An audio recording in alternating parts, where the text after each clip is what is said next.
What's going on, everyone? This is Jarrod D King here for a review of the Circle Atlanta. We are moving into Atlanta. I've never been actually. I know I need to go, but it's interesting to see what this new season is gonna bring. So why don't we just jump right into it? Like, we've got Kash Dinero singing gospel in a church. Now, look. A lot of people are probably going to be like, why is there a porn star singing gospel? And like, how does that work? But me personally, I feel like it's a good thing. I feel like, it's important to show different sides of yourself. I don't really have a problem with it. So I'm like, more power to him that he's able to do that and able to face the scrutiny that he might be getting from the viewers. Then we were introduced to, reintroduced for those of you who have watched The Circle New York City. We were reintroduced to Melli B. He was very much on his business grind. Melli B was very mellow in this first episode, I felt. It was a little bit surprising. It was just like his energy was very low key, and he didn't really seem to be the same Melli B that we knew from New York City. Not so much. Based on some of the clips for, later on in the season, it looks like we will get the Melli B that we know, and some of us love and some of us maybe don't love so much. But it looks like he will pop back up again. So yeah, we're going to be I'm going to have to be keeping an eye on Melli B, but I was just really surprised that he was really kind of keeping it low. We were introduced to Jewel. I believe she was at a podcast recording or something where we were introduced to her. She is very into activism, and she had also called herself a witch. So she's got the mystical thing going on. And to me, it just seems it'll be interesting to see how she interacts with Kash Dinero, kind of coming from the more traditional Christian background, and seeing whether there would be any friction there. And if there is, I'm just saying it now, that would be very strange coming from Kash if he were to be a little bit more judgmental of that. We'll see what happens. Maybe they'll get along well. So, maybe I'm just talking out of my ass. She also said something that struck me as interesting. She said, she's not very likable, or she kind of owns not being likable. And that's a little bit of a red flag for me, because when somebody just right off the bat says, I'm not likable, that it's kind of like, it almost seems like you kind of wear that as like a shield or as armor or something. If you own that you're not likable, how then do you expect to get the energy that you desire out of other people? But as we've seen later on in the episode, she seems quite likable to me, so I don't really know where that comes from. I guess maybe I can identify with the idea of being just kind of like a weird or kind of not of the norm type of person, and so it's just a little bit hard for people to get to know you. So on that level, I can understand that. Jewel, I will say to you, girl, don't get rid of the unlikability. You are likable. Just own the likability factor. You got it. In the next scene, we jump back to Kash Dinero. We got a long song by Kash Dinero. You can sing well. The proposal scene that they had at the church was nice. But I felt like that whole scene could have been shorter. It felt kind of like padding to the episode to kind of make it long or something. I really didn't need to hear the whole song. I think the point to that scene was to show that he had talent and maybe pull at the heartstrings to see a little bit of the proposal. But I didn't need to watch 5-10 minutes of that. You know what I'm saying? It just felt really long. So I felt like that could have been cut. Then we were introduced to Milatto. Now, is that your birth name? And if so, how much trouble do you get? How much trouble do you get because of that?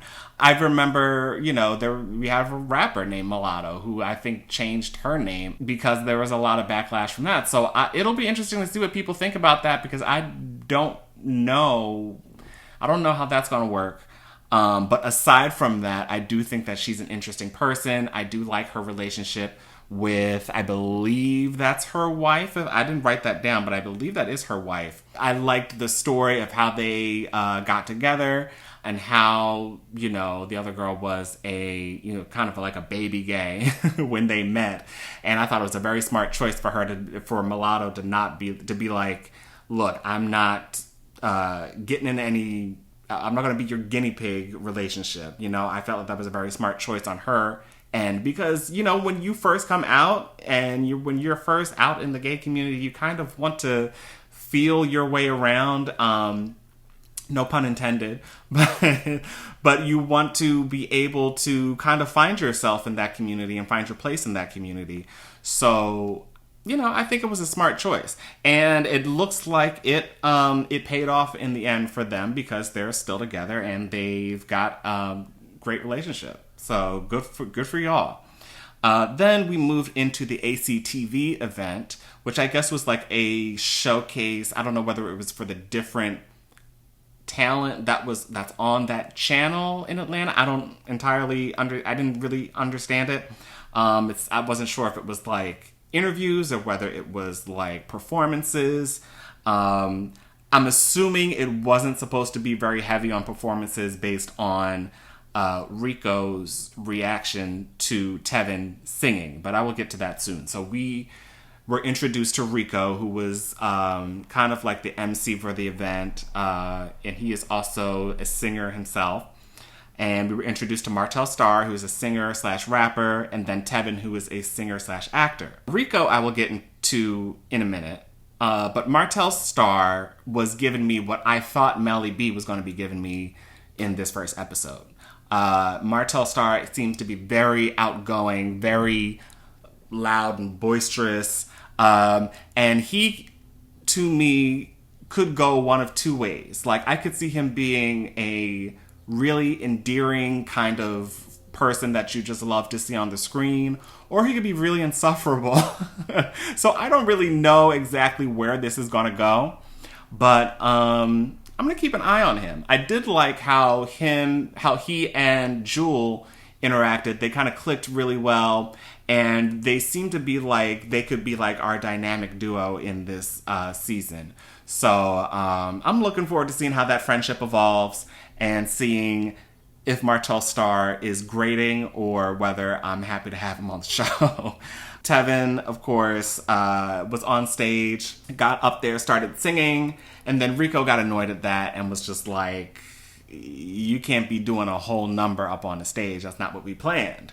And so I understand Rico's annoyance, but at the same time, I don't really blame Tevin for, I can't really knock Tevin's hustle. So I kind of like in that situation, I kind of give it a wash. But then I do kind of have like a firm side on what has been going on with the whole talking in the background. So basically what happened was the guys got off stage and then I guess they went to the back or went to a different room or something, it looked like, and they were talking. They were meeting each other. They were talking. And then Rico came out and was like, you guys need to be quiet.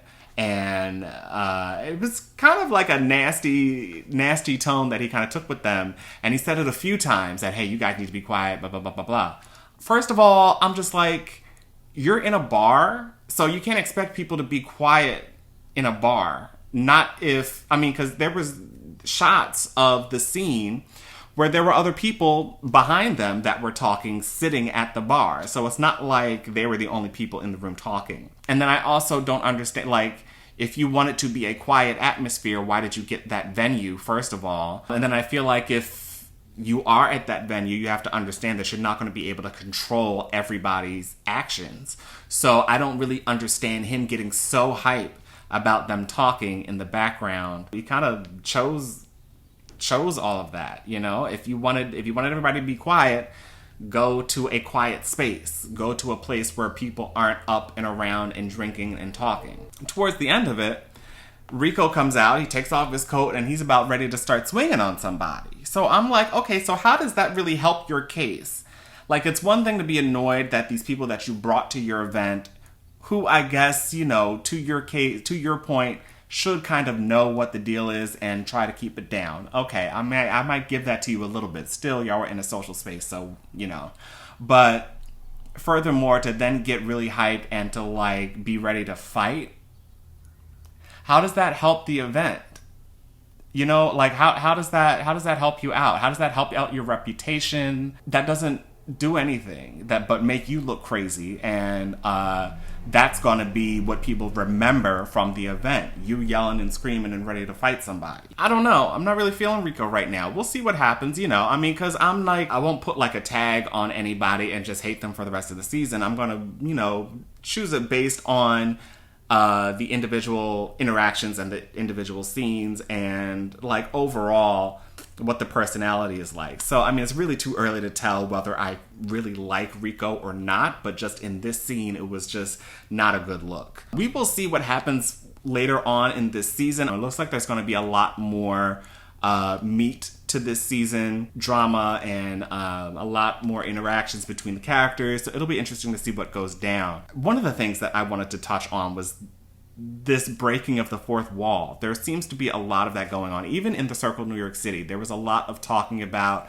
you know, what's it like to be on a reality show, or have you talked with everybody in the cast, or and it's just like it takes me out of the moment. I feel like you have to be very strategic when you break down the fourth wall like that. For example, if you watched the Circle NYC and you remember, there was that moment where there was Loso and the other guy who was, I can't remember his name off the top of my head right now, but they were arguing, and then Loso was on the mic. It was like a hot mic moment where Loso was like, let me read you on the camera real quick. So it was one of those moments. So I feel like something like that, break the fourth wall. But don't in every scene talk about, oh, you know, I don't know everybody who's on the cast, or it'll be interesting to be on a reality show. Like, that's not what I'm here for, because it's like we're now entering the territory of a show about creating a show as opposed to